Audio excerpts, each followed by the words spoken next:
సంవత్సర కాలంలో 54,000 పైగా ఉద్యోగాలు ఇచ్చి రేపు మళ్లీ ఉద్యోగాలు కోడైపోగానే ఇవ్వడానికి మేము సిద్ధంగా ఉన్నటువంటి ప్రభుత్వాన్ని ఈరోజు మరి అత్యంత దారుణంగా విమర్శిస్తున్నటువంటి బీజేపీ నాయకుల నోర్లు మూయించండి.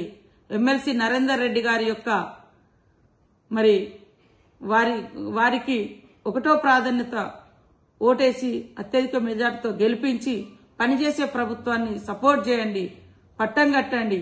భావోద్వేగాలు సృష్టించి కొట్లాటలు సృష్టిస్తే చదువుకున్న యువతకు ఉద్యోగాలు ఉపాధి రావు.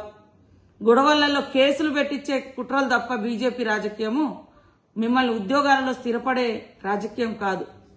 బీఆర్ఎస్ బీజేపీ దొందే. ప్రజల భావోద్వేగాలను రాజకీయ ప్రయోజనాల కోసం వాడుకోవడం, ఆ యువత మీద రకరకాలుగా ఇబ్బందులు పెట్టడం, తద్వారా వాళ్ళను వదిలేయడం. కానీ పనిచేసిన ప్రభుత్వం, పని చేస్తున్న ప్రభుత్వం, ఇచ్చిన మాటకు కట్టుబడి ఉండేటువంటి ప్రభుత్వం సీఎం రేవంత్ రెడ్డి గారి ప్రభుత్వం, సోనియమ్మ ప్రభుత్వం, ప్రజాప్రభుత్వం, ఇందిరమ్మ ప్రభుత్వం. కాబట్టి ఈరోజు అనేక మందికి ఉద్యోగాలతో పాటు ప్రమోషన్లు, ట్రాన్స్ఫర్స్, జటిలమైనటువంటి అనేక సమస్యలను పరిష్కరించిన ఘనత ఈ యొక్క ప్రజాప్రభుత్వందని తెలియచేస్తూ, అయ్యా బండి సంజయ్ గారు, మీకు యుద్ధం చేయాలనుకుంటే పాకిస్తాన్ తోటి మీరు భారత సైన్యం అక్కడ సరిహద్దుల్లో ఉన్నారు, వాళ్ళతోటి వెళ్ళి చేయి కలపండి, వాళ్లను మనోళ్లను మంచిగా సపోర్ట్ చేయండి, అక్కడికి వెళ్ళి మనోధైర్యంగా కల్పించండి. అంతేగాని వితిన్ దేశంలో, వితిన్ కంట్రీలో యుద్ధ వాతావరణం తీసుకొచ్చేటువంటి మాటలు, ఇదొక కేంద్ర మంత్రిగా భారత రాజ్యాంగం మీద ప్రమాణం చేసి వచ్చిన నీకు ఇది తగదు. ఇది చాలా చిల్లర అయిపోతుంది ఇలాంటి మాటలు. అదే కాకుండా భారతీయుల యొక్క మరి ఐక్యతను దెబ్బతీస్తుంది ఈ దేశానికని నేను అడుగుతా ఉన్నా.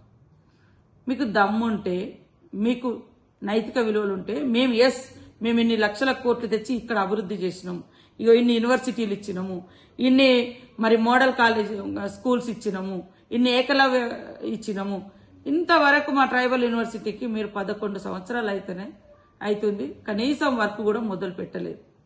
కాబట్టి బండి సంజయ్ గారికి చెప్పుకోవడానికి ఏం లేదు. మాట్లాడదామంటే 2 మాటలు కూడా గుర్తుకొస్తలేవు. నిజంగా మీకు పాకిస్తాన్తో యుద్ధం చేయాలనుకుంటే భారత సరిహద్దుల్లో ఉన్నటువంటి సైనికుల దగ్గరికి వెళ్లి వారిని భుజం తట్టండి, వారి పోరాటంలో, ఆ యొక్క యుద్ధంలో మీరు పాల్గొనండి.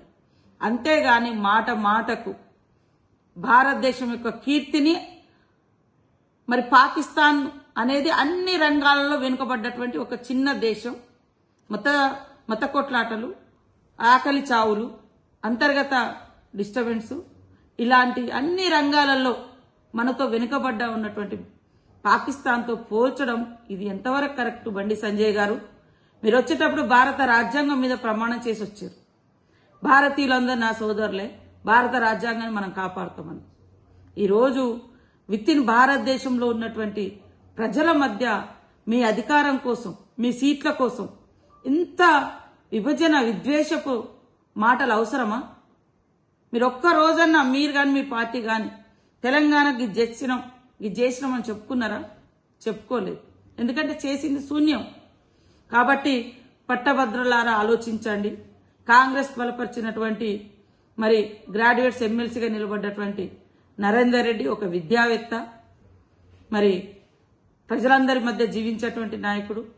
ఈరోజు విద్యార్థులకు గాని డైట్ ఛార్జెస్ పెంచడం, నిరుద్యోగ యువతకు వత్తిత్యాన్ని ఒక మనకంటే అభివృద్ధి చెందిన దేశాలతోటి కంపేర్ చేయాలి తప్ప, ఇవాళ అన్ని రంగాల్లో వెనుకబడ్డ దేశాన్ని పేరు తీసుకొచ్చి, పాకిస్తాన్ పేరు పదే తీసుకొచ్చి భారతదేశం పక్కన పెట్టి వాళ్ళని మీరు గొప్పగా చేస్తున్నారు. ఇది చాలా చాలా తప్పయ్యా.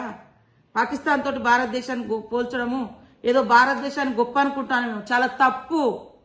మనకు 100,000 అడుగుల లోతులో పాకిస్తాన్ ఉంది. దాన్ని మీరు మన తలకాయకు చక్కగా మనతో ఈక్వల్ గా తీసుకొచ్చడం తప్పు. ఇది రాజకీయ అపరిపక్వతకు ఇది నిదర్శనం అని తెలియజేస్తా ఉన్నా. Subscribe us and press the bell icon for more interesting updates.